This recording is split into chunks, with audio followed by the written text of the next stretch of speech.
Bonjour à tous, infiniment heureux de vous retrouver pour partager avec vous le Ritat du jour. Aujourd'hui, nous sommes le lundi de la Parashat Tetzavé, le deuxième jour de la semaine, le Yud Adar Aleph, 10 Adar 1, 5784.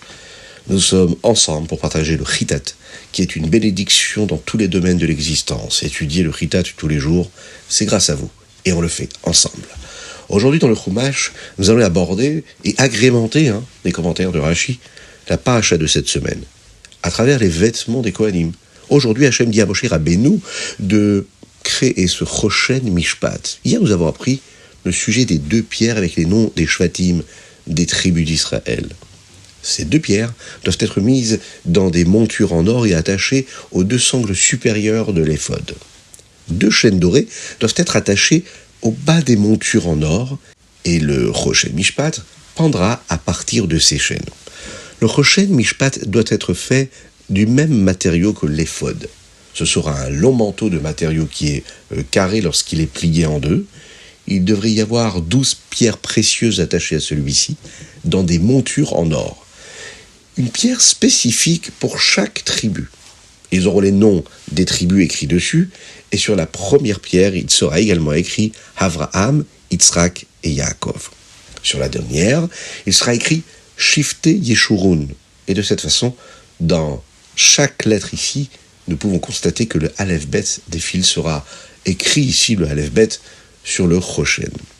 À l'intérieur du pli du Choshen se trouvera un morceau spécial de parchemin avec le nom de Dieu. C'est ce qu'on appelle Urim Vetumim. Avec l'Urim Vetumim, Hachem répondra aux questions importantes du Kohen Gadol en faisant briller les lettres sur les pierres du Choshen quand il avait une question et une demande envers Hachem.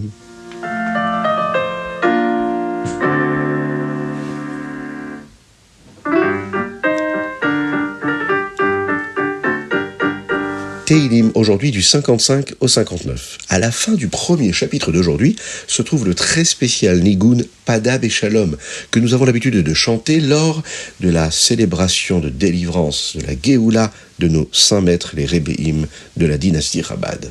Comme nous nous approchons de la période de la Géoula de Purim, eh bien, c'est un très bon moment pour le chanter ensemble. Sur ce verset, la Gemara apprend que quelqu'un qui a étudié la Torah aide les autres et prie avec un minyan, et comme s'il rachetait Hachem et le peuple juif. Kehilu pedani ben haumot haolam.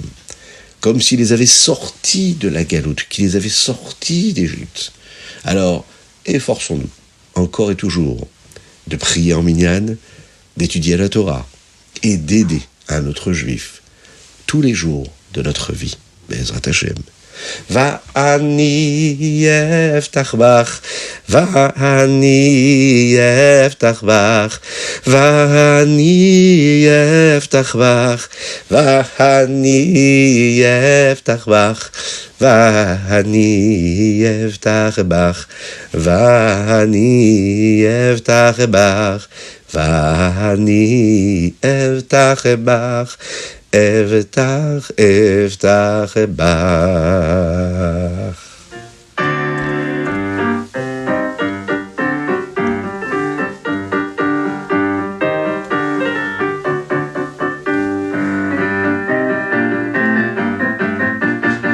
Tania, Likutei Amarim, Perek Raftet. Parfois, le Yetzer Hara peut devenir assez chutzpah. Qu'est-ce que ça veut dire chutzpah, vous savez?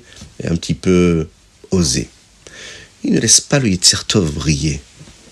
Dans le Tanya hier, le Rabbi Shneur Zalman nous a donné cette métaphore-là du Zohar pour nous aider à comprendre ce qui se passe dans ce combat permanent entre le Yetzer Tov et le Yetzer Hara. C'est un petit peu comme il y a, vous savez, dans un grand feu, beaucoup de morceaux de bois. Et tous ces morceaux brûlent tous ensemble et ils créent un énorme feu.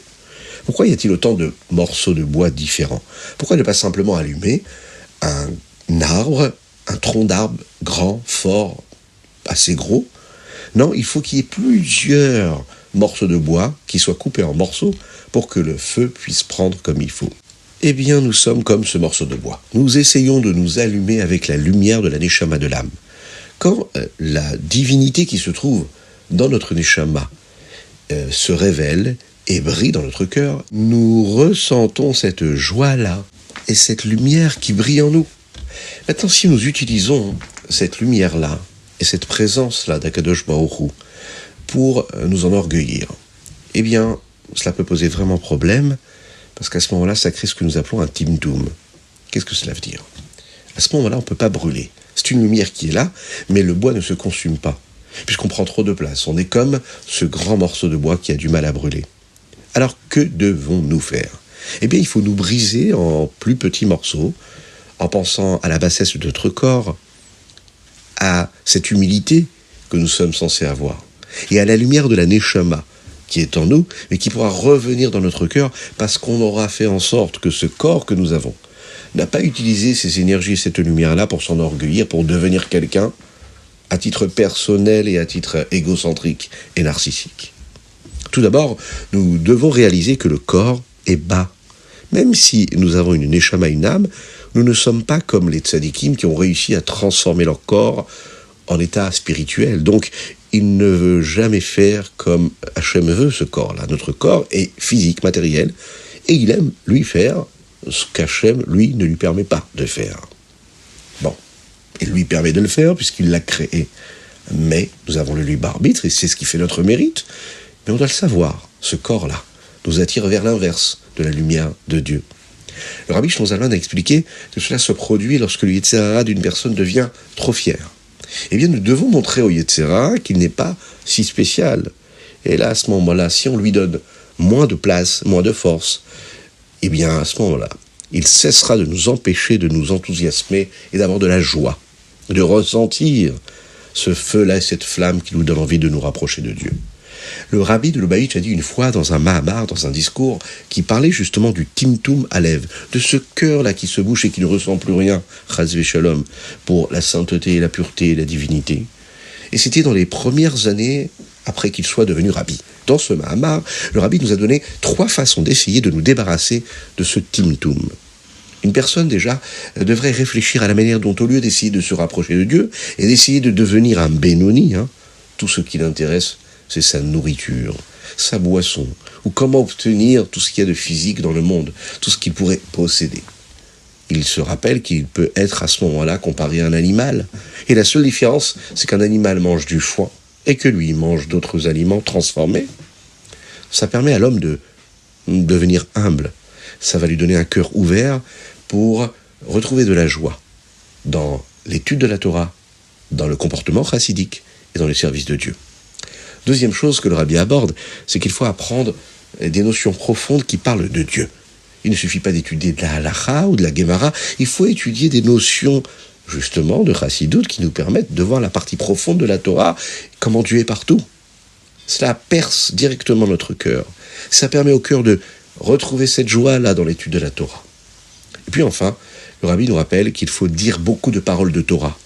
Beaucoup dire de mots de tefila, les prononcer, pas seulement les lire. Les paroles de Torah ont une force très forte. Elles peuvent percer directement le cœur, même si le Yetzer Hara, lui, essaye de bloquer tout cela.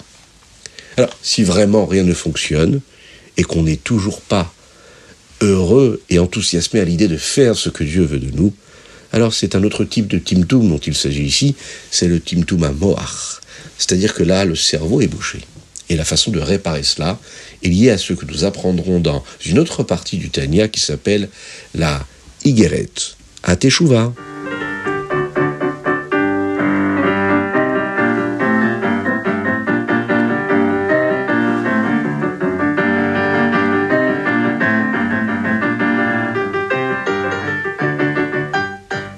Ayom Yom, Yud Adar Aleph.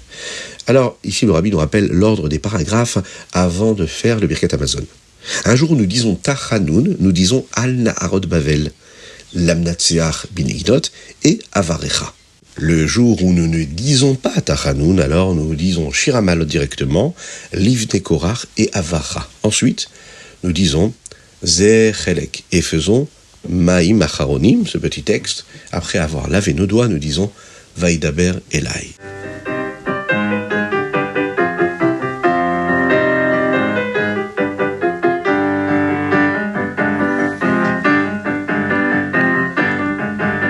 Avez-vous pensé à mettre une petite pièce dans la tzedaka? Si ce n'a pas encore été fait, faites-le, c'est très important. Vous pouvez nous soutenir. Envoyez vos dons sur ritat.fr, mais également par WhatsApp. On vous enverra le lien, là, le don, et ça nous permet de diffuser encore et toujours plus la Torah. Ça peut être un petit don, vous savez, et ça nous permet tous les jours de diffuser encore plus le Ritat, accomplir la volonté du Rabbi et rapprocher, avec l'aide de Dieu, la venue de Mashiach très bientôt. Et nous allons conclure avec notre Rambam du jour. Aujourd'hui, nous sommes Ilchot, Malvé, Vélové. Dans le Rambam d'aujourd'hui, nous terminons cet ensemble de halachot. Le Perek Raf et parle d'un garant. Un garant qui est quelqu'un, en fait, qui promet de rembourser l'argent si l'emprunteur ne peut pas le rembourser à temps. Il y a une loi qui dit que si une personne dit qu'elle sera un garant après que le prêt ait déjà été donné, elle ne devient pas vraiment un garant. Elle devrait d'abord faire un kinyan.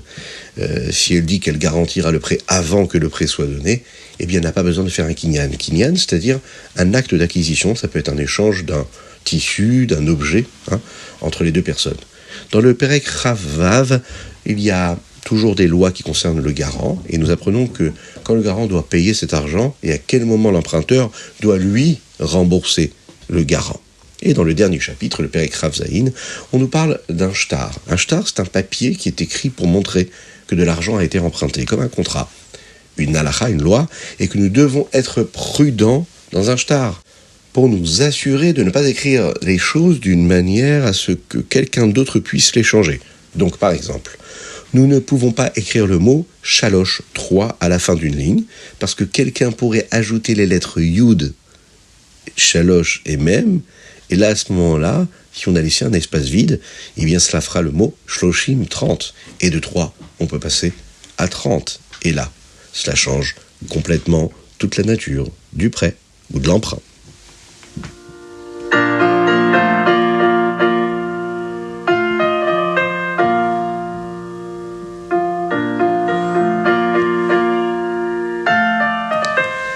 Et voilà, c'était le Ritat du jour, j'espère que vous avez passé un bon moment. Je vous invite à le partager comme toujours, à vous abonner aux différentes chaînes et abonnez-vous sur les différents réseaux.